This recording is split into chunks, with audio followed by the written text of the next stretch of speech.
What's up, guys? Welcome back to another Spill the Beans podcast. Happy Friday. I'm your new host.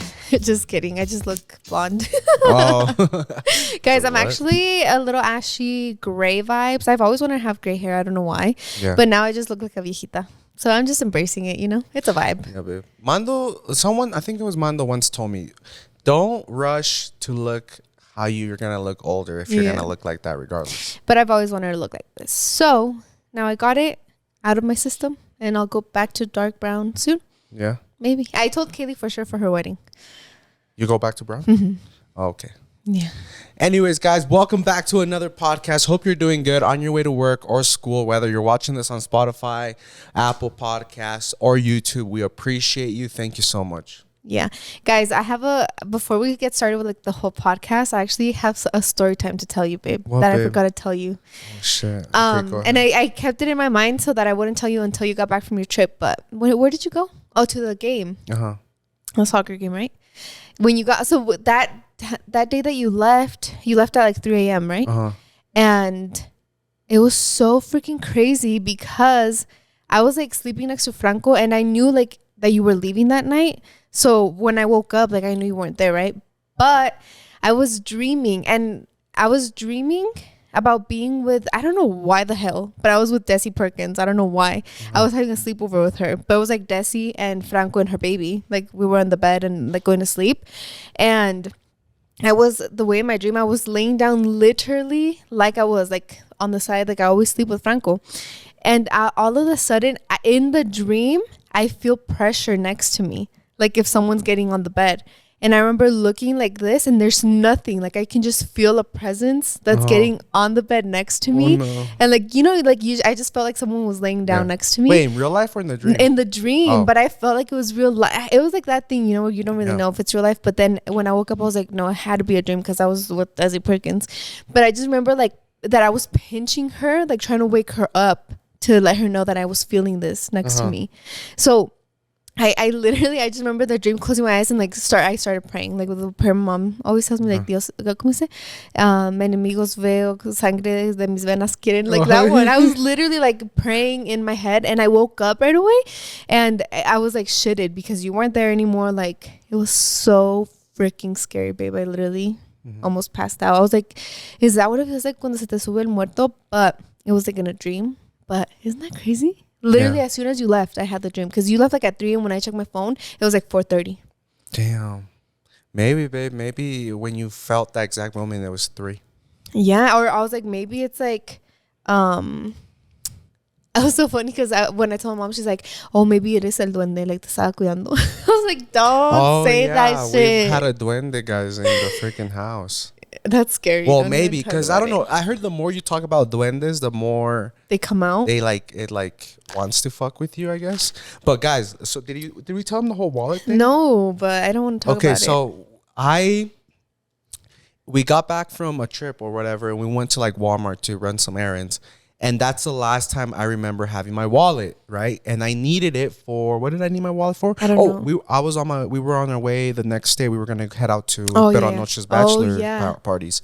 So then I was like, I need my wallet because I need my ID in order to fly. So I looked, guys, when I say I looked everywhere for my wallet, I looked everywhere. So I looked in the living room, basically in the house and the car is what I'm trying to say. Specifically, the family car, the Range. And I remember, guys, okay, so there's this thing where, like, picture this, like, on the door. You know how on the door there's this little, like, compartment where you store stuff. Usually when I get into the car, I put my wallet there on the door. So my first instinct was to look in the Range in the side door. And not only did I look, guys, but sometimes the wallet falls forward to the point where you can't see what's in there unless you dig your hand like up against the inside of the door, if that makes sense. Sorry for you visual. Can't really see my hand gestures, but the point is I stuck my hand in there and I moved it all around and I like me asomé with my own eyes. So it got to the point where I ordered brand new credit cards, and I made an appointment with the DMV to go get a new license. That's how bad I gave up on looking for my wallet. Well, it even got to a point where you asked me to go look for it, and I looked for it in both cars. Yeah, because I was like, sometimes I was like, it's one of those things maybe where like your eyes aren't just like getting it, so you need like a fresh new pair of eyes to look for something. She went and she looked in the exact same spot in nada, right? So we're like, okay, whatever. I lost it. Probably dropped it at Walmart or something, because I'm always wearing sweats or shorts, so it was bound to fall, because cada ratito people are like, oh, you dropped your wallet, Yeah. So then whatever, the morning that I'm going to the DMV, so my appointment was at 9. I was like, I'm gonna hit the gym super early before the DMV. So I went to the gym at 7. When I'm there at the gym like at 7:30 and I'm getting off to go inside the gym, I open the door and I see my wallet there in the door compartment. So it's like the fact that I can see it means it wasn't leaned up against like the inside where I like specifically looked. It was just there, which was weird, because the only way that I could have missed it is, like I said, if the wallet would have fallen forward where you can't see something. But I took out every single paper, guys, and it was just there. Like my wallet was just chilling there. Like not like, oh, it was kind of like deeper. No. It was just there. So my first instinct was like, oh, Blanca, we had been bickering, right? Yeah. The day before. It was like a little childish bickering. So I was like, oh, she probably pulled a prank on me. Like she made me look for it, and to learn my lesson, she had it the whole time, So I get back home, whatever. I was kind of relieved, but I was also pissed, because once you find your wallet, but you already ordered brand new stuff, it's like, fuck, you should have stayed lost. Like, what's the point, Yeah. So I was like, whatever, relieved a little bit that I didn't have to go and sit at DMV, I guess, for that part. But then I was like, I come back home and I was like, okay, like, what did I tell you? You're like, where was it? Yeah, I was like, where was it? And I was like, where was what? You're like, my wallet. I was like, what are you talking about? And then he told me, he's like, I just saw it right now. Like I found it in the car. I was like, what the? Like I was taken aback, because I was like, how? Like I literally looked for it in the same exact spot. And I was like, I wouldn't take a prank to the point where you're ordering new stuff. I'd be like, I thought also. I'd be like, dude, it's right here. Like, just don't lose it again. Because we have this funny game where Blanca, she takes off her ring to either like wash dishes or she just takes it off to shower, and I always grab it and I hide it, because I'm like, no te andes quitando el anillo, like todo tóxico. But so I was like, oh, she did the same thing with my wallet. But no, guys, so call it what you want, call it for something to pass both of our eyes. Mm-hmm. And it was for a long time. I think we were looking at it for like 3 days. And I need glasses and I don't wear them. So I'll give you that. But whenever I can't find something, I call Blanca and she finds it immediately. Whether it's the remote here in the couch, whether it's the keys, I'm like, babe, the keys were right. And she like sticks her hand in the couch and she finds it. And then, but the wallet really threw me back. And I was like, there's a fucking duende in here. Not, girl. Because shit's been misplaced. And what's another weird thing? I told your mom this. I don't know if I told you, because I can't tell Blanca half the things that happen around the house, guys, because she gets scared right away. But when you're like going up the stairs, or you turn, or you're walking past the room in the hallway, and for a split second your peripheral view catches like something. For the past, like I would say a good month, every time I pass through a room, or I'm turning like up the stairs to like we're going to sleep and I'm the last one up the stairs, I swear I always see someone either sitting on the bed or standing like at the end of the stairs, to the point where like I have to go back and see if someone's there. And I was like, what if this like something's fucking with us? Because that was weird. Not me, except that time I was literally like, what the hell? Like all of a sudden Jonathan isn't here and I feel something like laying next to me in bed. Like that's creepy. But maybe you're so used to like every night for like, since we've been together, it's like it feels weird if I'm not, and your body probably just, I don't know. I just like to think that it was a bad dream. If I think too much about it, I will psych myself out. Yeah, guys, but I know we've already had the Duende talk. I think when we like reinvented ourselves with the podcast, or like we like made the Instagram, I think one of the first podcasts we did was talking about duendes and if you believe in them and stuff. Go check out that podcast. It was really interesting because we read some of your guys' stories. Maybe that's why they're fucking with us, because we were talking shit about them.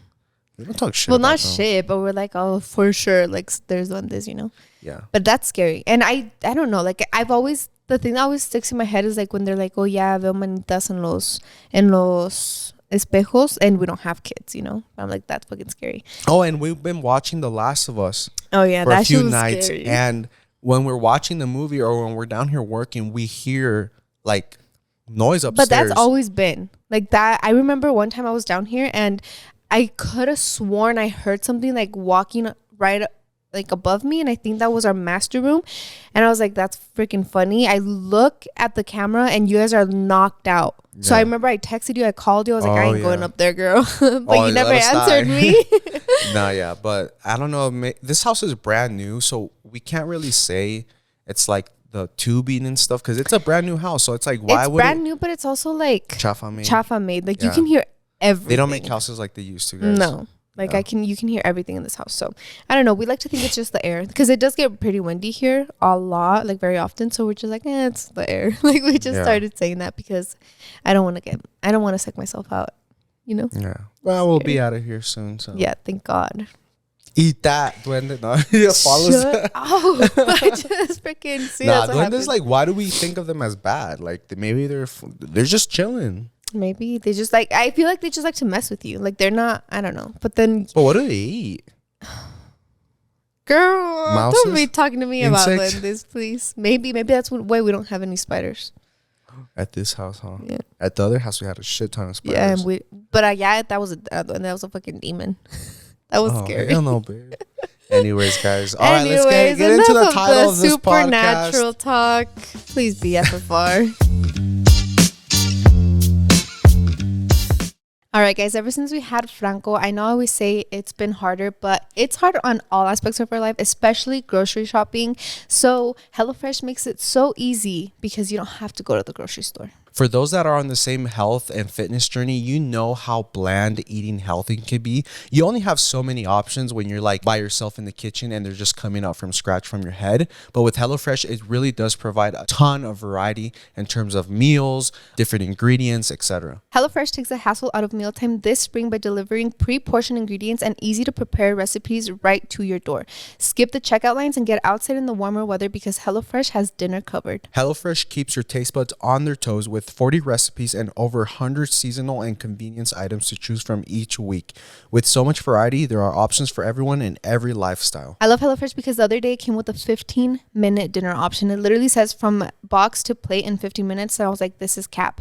No, literally in 15 minutes, I had dinner ready and on the table ready to go. And I love HelloFresh because it's just a no-brainer when it comes to our busy lifestyle, guys. Sometimes dinner rolls around and we don't even know it got here. But with that, we don't have to think about what we're going to order. The fact that we have to go to the grocery store, everything's in our fridge ready to go. And like Blanca said, 15 to 30 minutes, we have a meal ready. Yep, not just for us, but for Franco too. He freaking loves HelloFresh. All you have to do is go to HelloFresh.com/spillthebeans50 and use code spillthebeans50 for 50% off, plus your first box ships for free. Go to HelloFresh.com/spillthebeans50 and use code spillthebeans50 for 50% off, plus your first box ships free. HelloFresh, America's #1 meal kit. All right, babe, go ahead and start off the podcast. Okay, so I wanted to bring light to the situation just because I always get comments like saying, what do you mean you have daddy issues? Like, I feel like you talk about it a lot, but people don't know what you're referring to or what, like, because I feel like especially if they're new viewers, they see your relationship with your dad so like good with Franco, you know? Yeah. And that's why I wanted to talk about it because now I have learned so freaking much, like now that I'm 24, that I didn't know when I was like 16. So I never really talked about it because I feel like when we're 16, 17, there was no such thing as daddy issues. Like nobody knew what it was. Like everybody knew they had trauma, but it wasn't labeled as daddy issues, mommy issues, you know? So now that I know, I'm like, holy shit, I for sure have daddy issues. And a lot of people ask me like, what do you mean? Like your dad looks so nice. And I've always said my dad is a nice person. He was just not the best dad. And excuse me. That's why I wanted to kind of talk about it on the podcast because we tell you guys everything. And I always say like, oh yeah, daddy issues this, daddy issues that. And I've never really explained why or how. So that's what we're going to get into this podcast, guys. I think it all started because my parents had my brother when they were 21, and when he was 6, they got pregnant with me. And wait, before you continue, what? Because you guys know I love all about psychology and learning and human behavior. So Blanca's gonna give you her version, of like why she thinks all this, and maybe it's true. And then I'm gonna give you my version that I came up with a few weeks ago. I'm like, I think your dad was like this because of this. Okay. So no, well, that's what I wanted to talk about. Like now I know. But okay, so anyways. Yeah, when my brother's 6, they have me. And then literally when I'm a couple months old, my dad comes to the United States. So we did not have the bonding experience, like nothing. Like he didn't know me and I didn't know him. So when I come to the United States, I was 5 years old and my mom said that I hated my dad. Like I didn't know who he was. Like it was just this random male person that is like now wanting to have authority over me. And another thing that my mom says is that my mom was so... like, what would you say? Like, she just took so much care of me that she feels like he got jealous. Like, it wasn't even that he got jealous when Joe was born. It was like he got jealous when I was born. Because I think since he already had, like, he already knew how my mom was for those 6 years with my brother, that when I came into the picture and she was so overprotective of me, he was like, what the hell? Like, you're not being like how you were with Joe, you know? So... yeah, we literally off the start, we hated each other. Like he didn't like me, I didn't like him. And I could say like my dad and I wouldn't talk. Like we would live in the same house, but we wouldn't talk unless he was like yelling at me for something. So basically growing up, it was like I had to wash the dishes, I had to do a lot of things, and he would never be like, oh, like, can you do this? Like he'd be like, wash the dishes, you know? Like he was very, very strict and very hard on me because we just didn't have a bonding experience. Like we did not have a father-daughter relationship at all whatsoever. And I remember growing up being like, my dad is so freaking mean to me, like super mean. And it was just like that growing up until we had my sister. So I was 12 when my first sister was born, Jimena, the one that's 14. And when she was born, I was like, girl, what the hell? Because my dad did like a complete 180. Like he was so in love with her. Like I feel like in a way he was kind of having the relationship that he didn't have with me. Like he bonded with her so good. So it was her, and then a year later they had my other sister.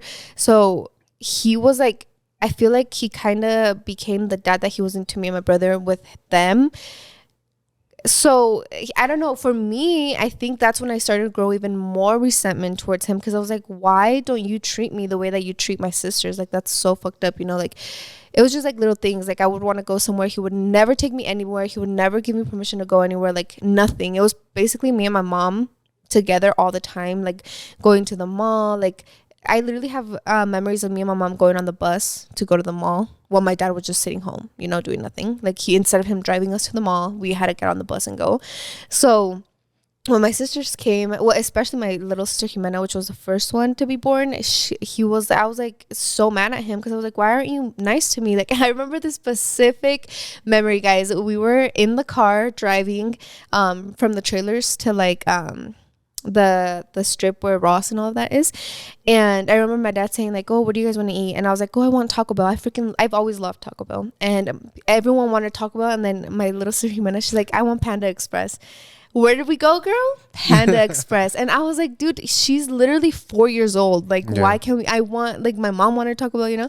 So I just, from then on, like, I just started growing resentment towards him. And as I got older, I just stopped talking to him. Like I would not interact with him at all whatsoever, unless it was like I was paying my phone bill, or I had borrowed money and he was like asking for me to pay it. Like there was a lot of things that I'd rather like not go into details, because that's like, I think, too personal, you know, like I wouldn't really want to be exposing so much about it. But it's just like, I've had daddy issues, you know, like we just never talked. We never had a relationship. He was super hard on me, and it sucks because I believe I was a pretty good daughter. Like I had good grades, I never got into trouble. I was terrified of both of my parents. Like I don't know, and they knew everything. Like my mom knew everything about me, all my friends, everywhere I was going, whenever I was going.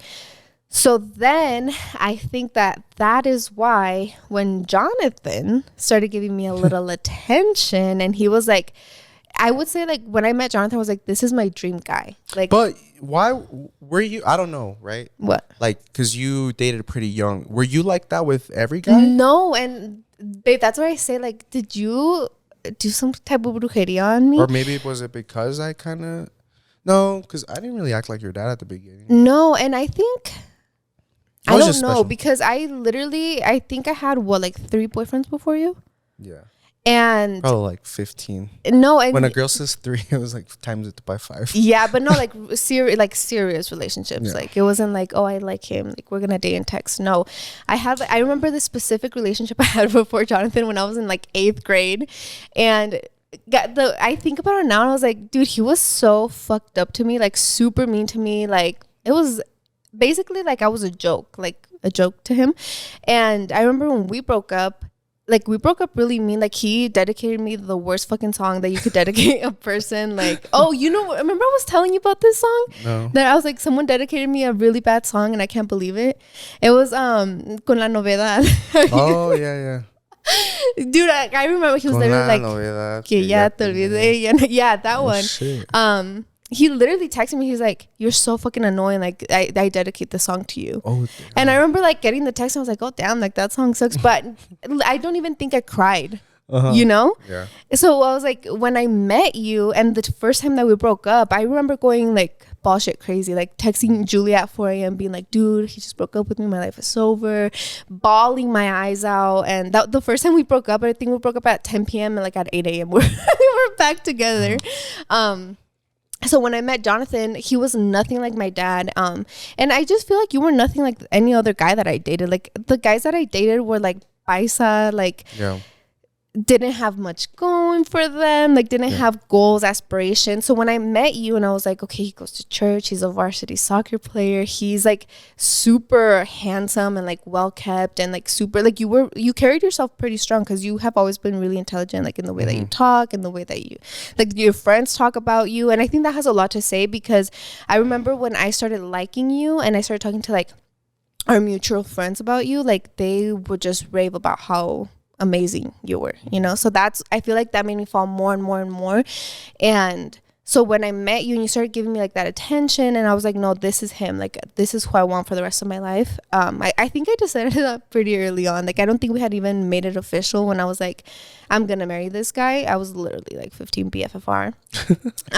So when I made that decision, I felt like you were giving me the love. And also because my previous boyfriends, it's not like we would hang out outside of school, you know, so it didn't make sense. Like with you, I wanted to see you, like we would do homework, like we would hang out, you know, and stuff. And I never had that with anybody else. So when I started getting that little attention from you and like hearing like, because you were also very sweet in the way that you talked to me, really sweet, and you talked about me very nicely. That's when I was like, oh shit, like I think I confused that with the love that I wanted to have for my dad. And I feel like since he never taught me how to love, like the way I talk about my friends, like even Kaylee, she talks amazing about her dad. Like her dad is put on a pedestal because he was so nice. Like she literally tells me like, oh, he would tell us to look at ourselves in the mirror and be like, you're beautiful, like you don't deserve anything less. She's like, which I think this is why I was so hard on Marco, you know, like stuff like that. And I'm like, holy shit, like I never had that, you know, like nobody, my dad never ever told me that I was beautiful. Like he never said I loved you.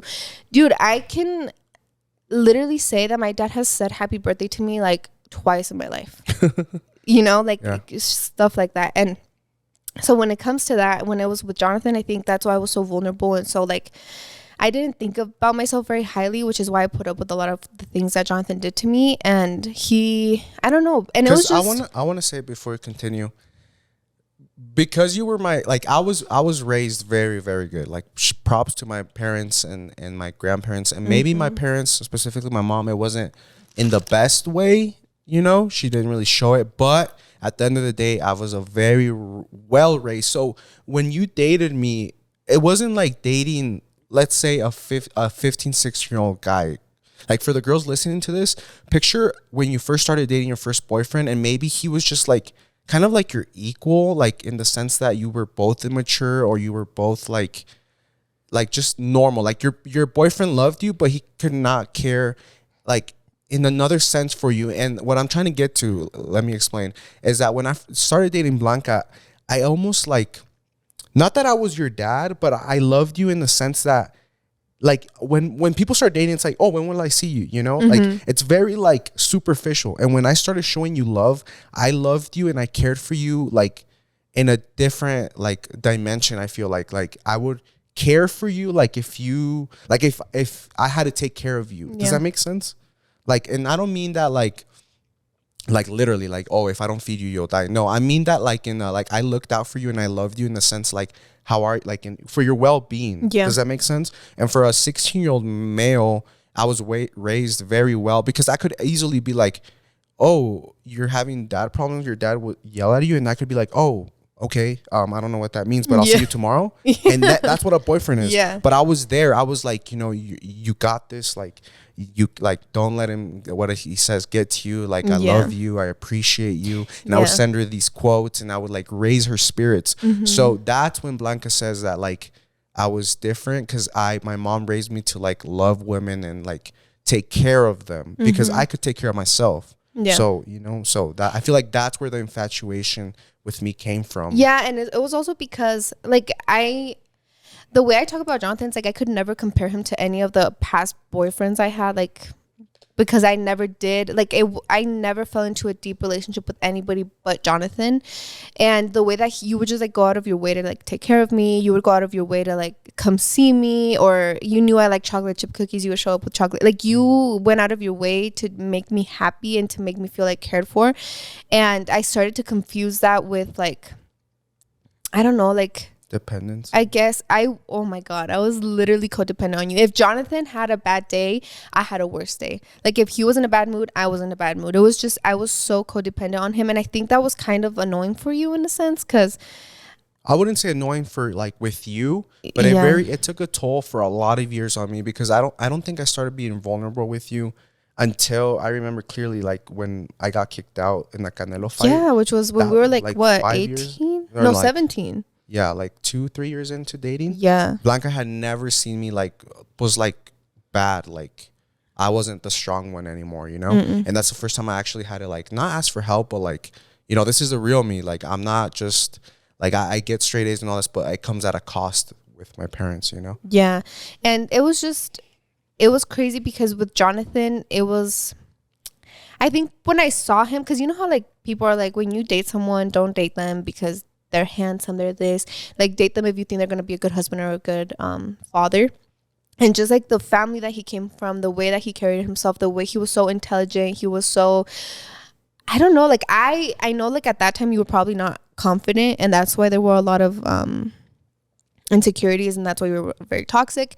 But the way I saw you, I never saw them as insecurities. Like I was like, I cannot fathom you having insecurities when you're this perfect, So I think that's why I fell into like the toxic relationship, because that's just how I was taught. Like my dad, let's see. My dad's standards, like that, the way he treated me, were already on the ground, girl.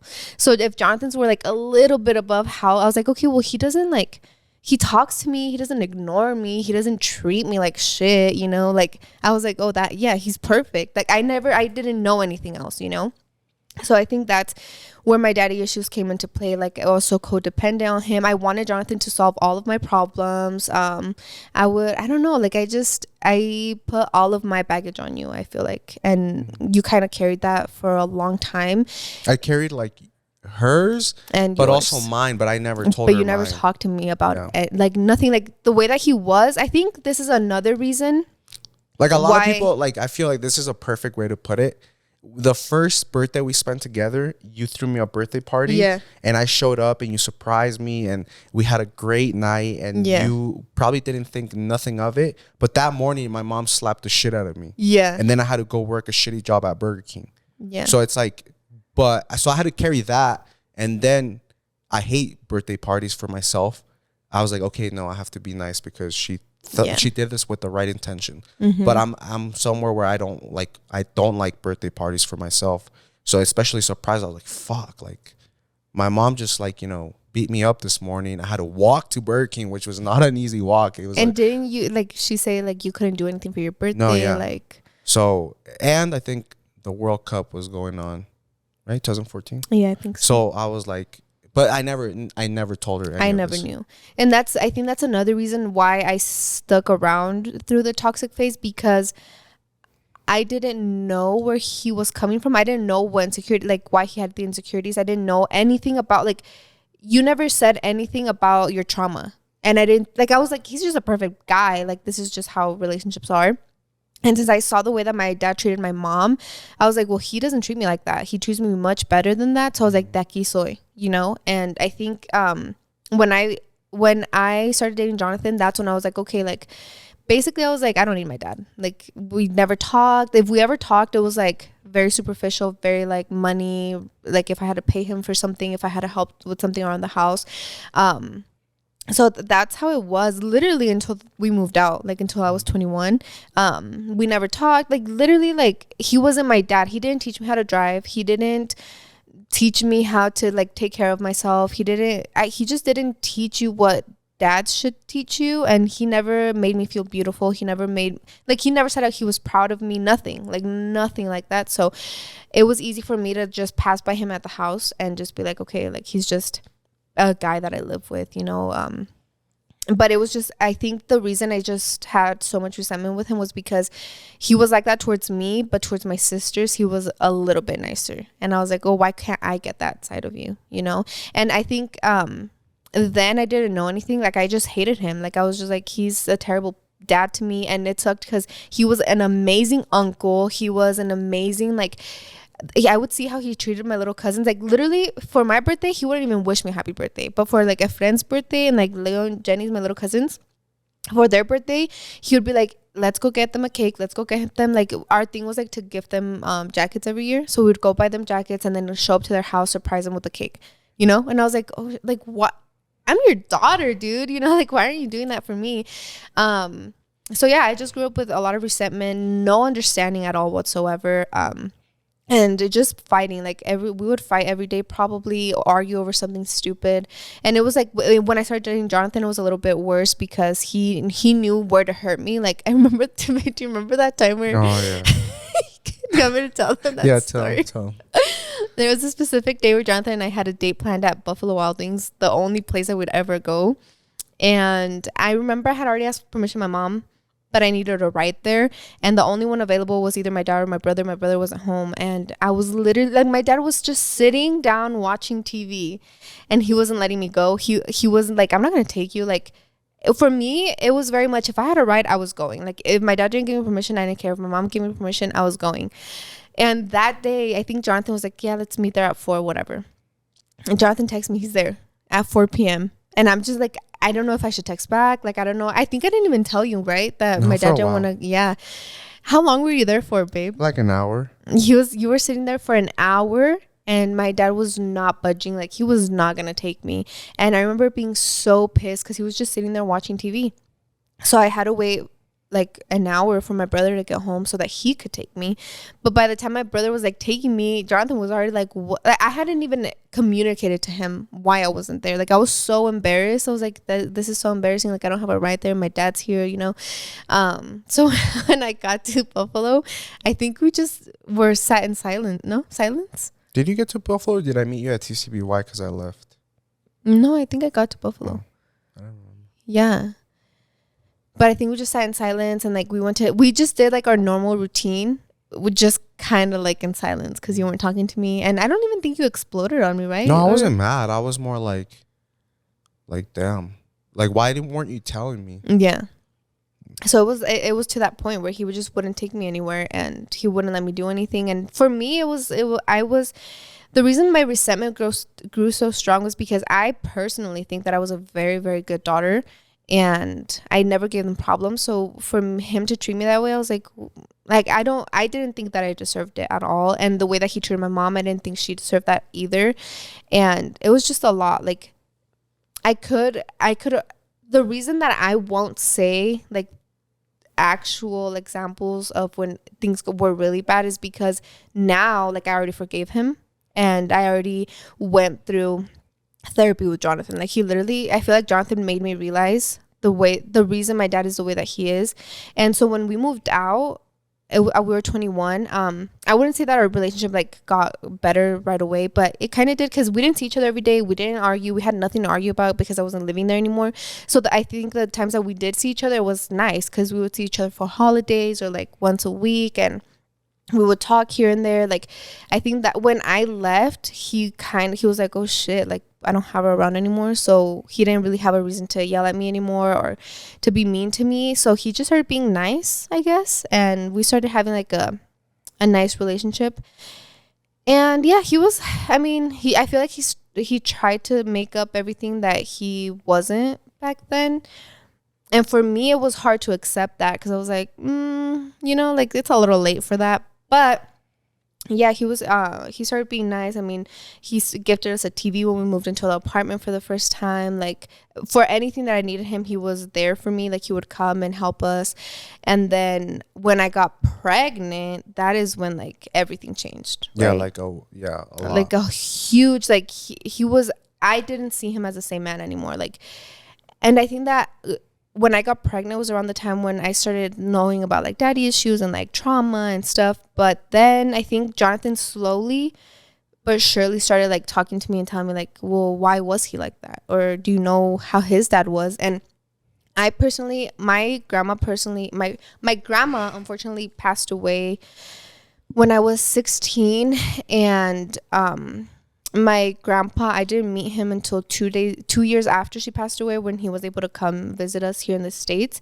So when I met him, I was like, this amazing old man is my grandpa. Like, I just saw him like as an amazing old man. And then my mom and my dad, like, I think I grew up enough to like learn the chisme of the family and just like how people really are and like the things that people have really done. So my dad and my mom just like started talking about how my grandpa was, how my grandma was. And then that's when Jonathan like kind of knew like he didn't have a good father figure either, Like, how is he supposed to know how to be a dad when he didn't have a good father figure, when he went through so much trauma? Like, the things that we go through now are like a grain of salt compared to the things our parents went through. So when Jonathan started telling me like, hey, like this and this, and like my dad didn't see his mom for 20 years and then she passed. Like, he never, after he left Mexico, he never saw her again. He was never able to give her a hug again. When my grandpa came to visit us, I feel like it was kind of like emotion, like, I don't know, there was a lot of emotions for my dad. It was like resentment because of how he was with him when he was younger, but then he loved him because he's like an old man already, and he can't walk very well. And like, so I'm like, him having to deal with all of that, now I understand, and now I forgive him. Without him, he's never asked for forgiveness. Like, we've never talked about our relationship prior to Franco being born, nothing. But I feel like since I grew to understand him, and since he saw that I was more open towards him, and like I was nicer to him, I don't know, like very attentive towards my family. I think that's when we just like mutually just started having a better relationship. But it was never like we sat down and like we're like, let's talk about things. No, it was just me understanding where he was coming from because of Jonathan telling me like, well, you need to see the other side of things, because for me, I was like, wow, my dad was just such a bad dad.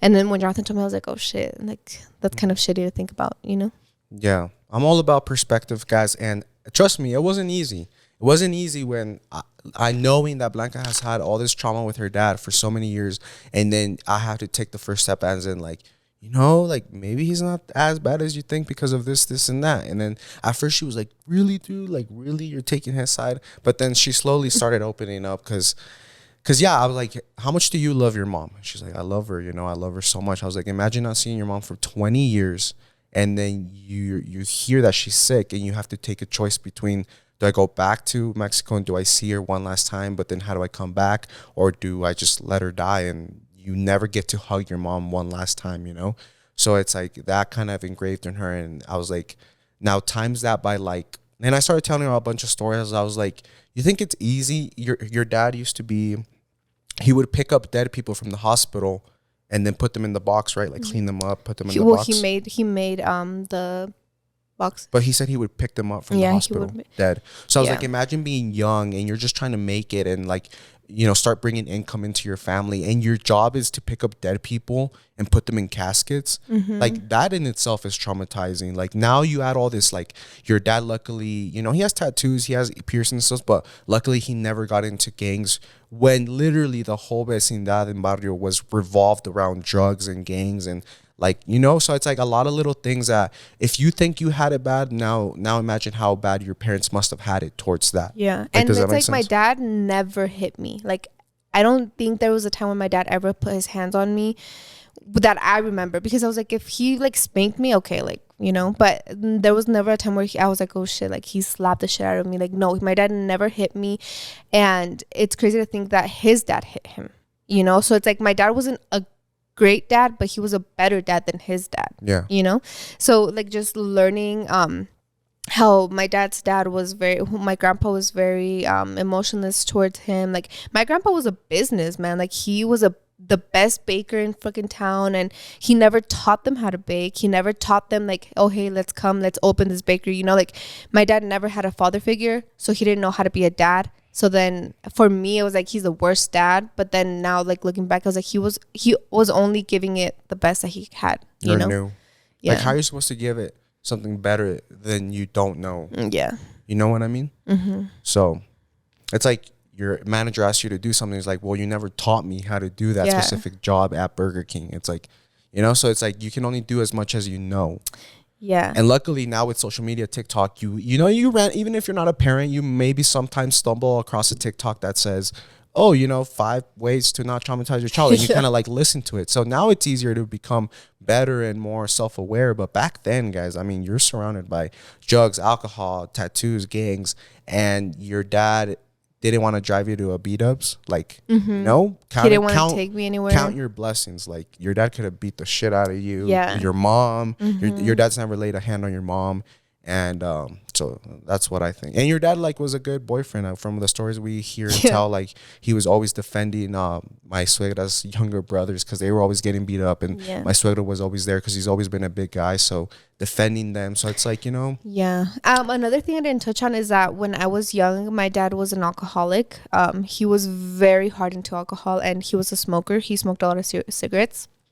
So even just like growing up with him, like I kind of touched on for like being 15 and up or 12 and up, but before I was 12, like he was an alcoholic. Like there was a lot of trauma then. Like Jonathan said, he never laid a hand on any of us, but it was like he was like what an alcoholic does, you know, like an addict freaking I feel like they care more about their friends or like the people that what is it the people that feed their addiction. So there was a lot of trauma then, like going through his alcoholic years, which was really traumatizing. And more for my brother, I would say, because for me, I was so young that I feel like I kind of don't remember much about it. I just remember like a couple like key things.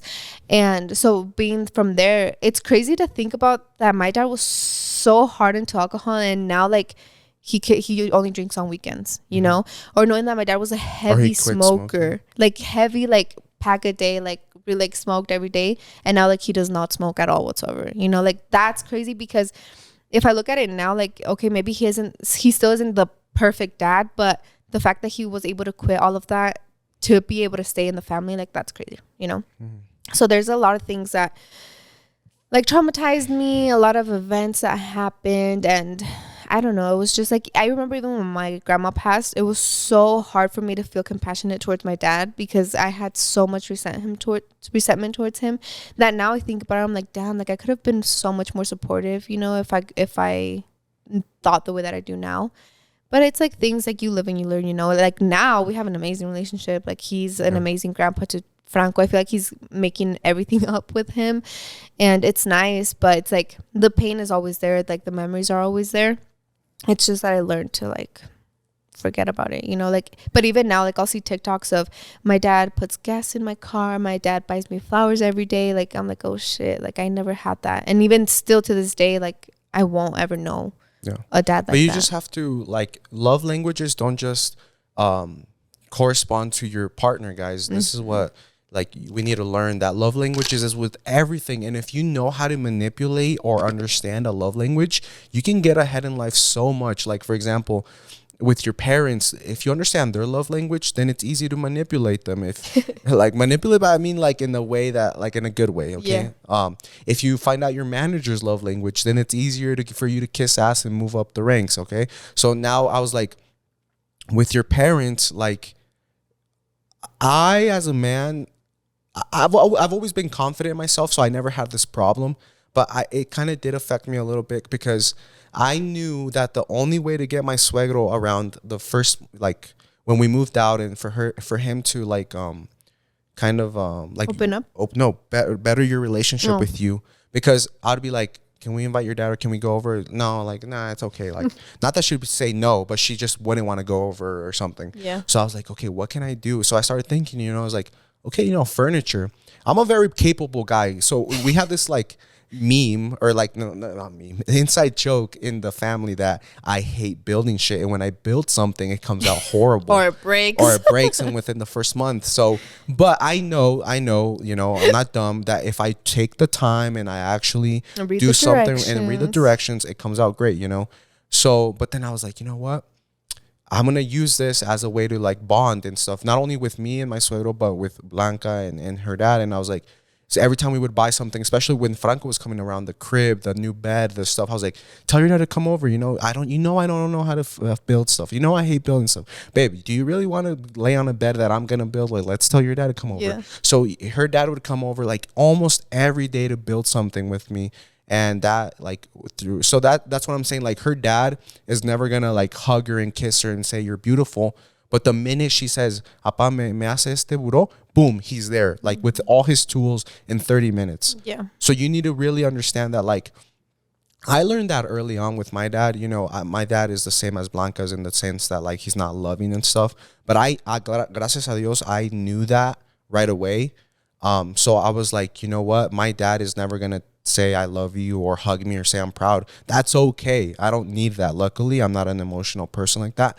But when my dad would always be like, ¿y cómo anda la troca de las llantas? Like, ¿tiene aire? No, vamos a cambiar el aceite, vente, tú y yo. I knew that was my dad's love language, making sure I was okay and healthy. And I would mention like, se me quebró el botín de mi soccer shoe. And I wouldn't ask him for new cleats, but he'd be like, grab the keys and I'll be like, ¿dónde vamos? He's like, pues vamos a comprarte nuevos cleats, And I'd be like, oh shit, like that's love, So really understand, guys, because I'm sorry if you are that way. And this is what I tell my parents, because I have one of my twin brothers.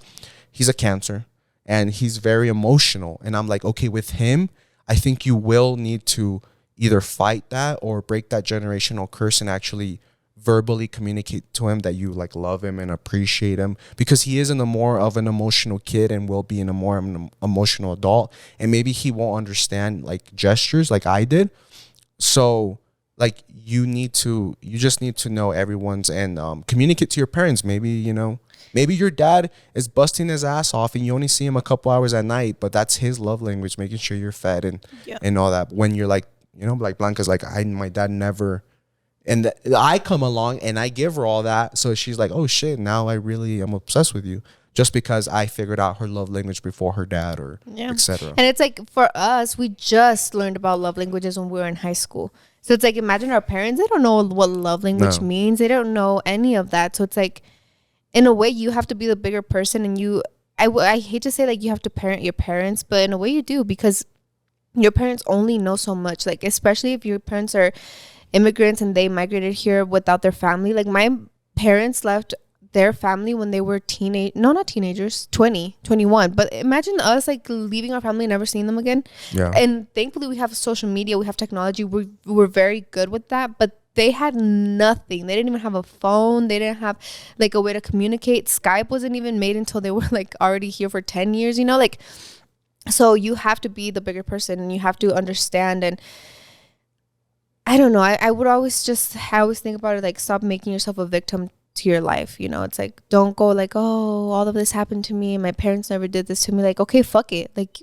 you're an adult now, so now fix it, because you have the tools that your parents never did, So that's the reason why I don't talk about it a lot. I don't talk about like the actual traumatizing events, because for me, I already forgave my dad and we already have a good relationship, that I'm like, why would I ever touch on that again? Like, it's not worth it, But I guess it's very important to do it, guys, especially since we have a platform, because all our DMs are flooded with like that. Like, my parents don't appreciate me, my parents this and that. And you do have those oddballs, we get a lot of girls that I get good grades, I'm a good sister, I'm a good daughter, I don't know why my parents, okay, then that's, we're here to help you through that. But what we're trying to say is that, your parents always had it worse. If you're having it worse right now, it means it most likely 99.9% sure your dad did not come from like, you know, rarely se escucha la historia where your parents had money and stuff from Mexico. They come here and then they treat you like shit. Like, no, that's why you see all these like really rich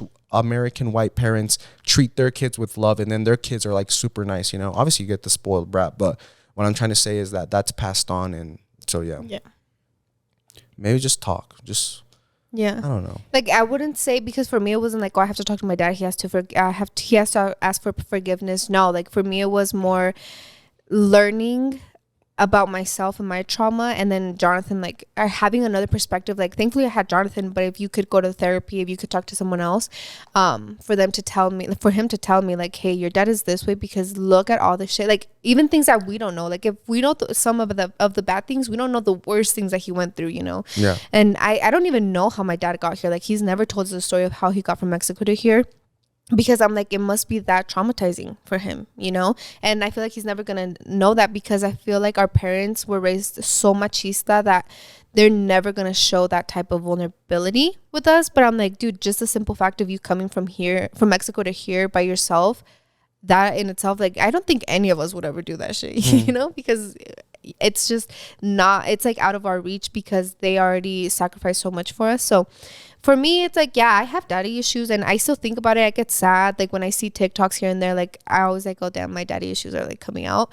But now I'm like, I understand and I forgave. And it's like with everything, if you choose to forgive someone, you choose to forgive them, and you're not gonna be like, well, do you remember when you did this to me? Or it's not like I'm gonna be telling my dad, oh, do you remember how you were with me? And like, just to, no, if you forgive someone, you forgive, you don't forget, but you don't bring it up anymore, because you already chose to forgive them, you know? So thankfully, my dad and I have an amazing relationship now. Not amazing, you know, like there's still hiccups here and there, but nothing like we used to. We talk now, like we text. He's an amazing grandpa to Franco. And I've always said, like, he's a good guy to everybody else. So I just learned to see it from another point of view. And I think that's what helped me, you know? Now, make sure you surround yourself, guys, around good people. Yeah. Because, not to pat myself on the back, but I could have easily, like the influence I had over Blanca, I say had because it was bad. I could have easily persuaded her to go the other way and be like, fuck your dad. Like, he hurt you this. Like, don't pay attention to him. Let's move out. Never talk to him again. Like, fuck him. Cut off your mom. Like, cut off your dad. Cut off your brothers. They're just holding you down. Like, fuck this. Like, why fix the relationship? Like, make until the day your dad reaches out to you is the day you're going to talk. And I could have been that guy. And how many stories have you heard of the boyfriend coming in and ruins like this little girl all because like of the way he thinks and stuff like that? Like, it gives me very like, you know, the couple that like killed the girl's dad, and they're like, they make like a video after, and they're like, we just killed someone, and then the daughter's like, don't say that, and then it turns out that they killed the girl's dad. What the hell? But anyways, it's like that. Like, there's guys that come into your life and influence you very negatively, but luckily, you know, I was able to come in, and I'm glad. And this is why I'm like, oh, you know, maybe we were meant to be like soulmates, because I feel like more than not, you could have ran into a guy that would, based on everything that you've told me, would have been like, no, fuck your dad, you know, like he treats you like shit, like blah blah blah blah blah. Let's get out of here, you know, some like runaway type into the sunset type shit. But I was like, no, we're gonna stay, we're gonna fix this, and just look at his perspective. And all right, guys, sorry, black screen moment, but we're out of battery and we're out of storage, so we're gonna leave you here for now. Yeah, thank you guys for listening to my daddy issues. Honestly, let me know, if it helped you. I hope it helped someone, because I mean, I never heard a podcast about it, but just I feel like it could help someone be like, oh, especially because you guys know, like, we're not the ordinary. We're influencers, but I feel like when you see a YouTube video, you just see like, oh, I decided to do this challenge, or, you know, we just uploaded a vlog that says follow us around, and you just know influencers from what you see, the cars they drove, the house they bought, the merch they sell, whatever, etc., etc. But for us to open up and be this vulnerable with you guys, like, I hope it can help someone, even if it helped one girl, one guy in this, you know, whole podcast. That's fine with us. Yeah, because I think it's crazy that we watch a lot of YouTubers and we're like, wow, their life is perfect. And we could easily like show my family and be like, I have a perfect relationship with them. We don't have trauma. We're perfect. But like, that helps nobody. We could just like you could just show your dad building a bunch of stuff, getting Franco's name tattooed on him, and just that. And other girls would envy you and your dad. They'd and be like, oh, my daddy's oh my God, I would love to have a dad like Blanca. Yeah. Unfortunately, my dad never paid attention without knowing that I have all these daddy issues. So it's like all these other YouTubers, that's fine. We're not saying every YouTuber should open up and be more honest with their audience. No, it's okay. Everyone chooses what they want to share. Yeah. But just don't glamorize other people's lives, guys, because they just put out what you want to see. It's like a movie. Like when you ever watch a movie and it's like a cut scene, it's like, no, the camera didn't just start recording on that cut scene. Like the director put that specific shot of that specific water drop in that movie for a reason. Like, you know what I mean? And all these videos are edited. Like, we literally put out what you want to see. Yeah. You know? We edit these videos. If something happens, you get a bad shot of me, cut, delete. Oh, me looking perfect the next time, you know? So it's like, don't ever think that people have a perfect life, because everybody struggles with something, and we just so happen to be the ones that share our struggles. Yeah, share our struggles, guys. Maybe we share a little We're too in this much. Together. Yeah. But anyways, to wrap up this vlog, guys, I wish I would have said it at the beginning. Hopefully a lot of you guys can hear this and you made it this far. Thank you so much for our merch drop we did a few days ago. Thank God. I think there's only like 3 extra larges left, but it's pretty much sold out. If you're watching this or hearing this, maybe you can go snatch something up. But regardless, thank you so much to everyone that bought. Please tag us, Spill the Beans Podcast JJ on Instagram so we can repost you. Yes. And, you know, like I said in the vlog, you have thousands of influencers with merch to choose from and podcasts, and thankfully, and, you know, why choose us? So the fact that you spend your hard-earned money on us means the world to us. Thank you. Yep. So thank you guys so much, and we will see you. And you listen to us next Friday. We'll listen to you next week. Later.